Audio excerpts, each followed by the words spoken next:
Hello there, my name is Branko and I'm a creative roles manager here at MikroE.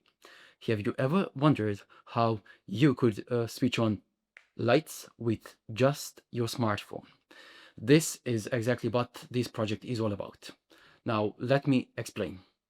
On the desk we've got some Christmas lights for the demo, but this setup could easily control much more. You can control valves, you can control fans, motors, or even heaters. So how does this setup work in practice? We use a simple Bluetooth terminal application on a smartphone. If we type 1, relay 1 switches on. You can type 1 again and it switches off. Number 2 controls relay 2 the same way.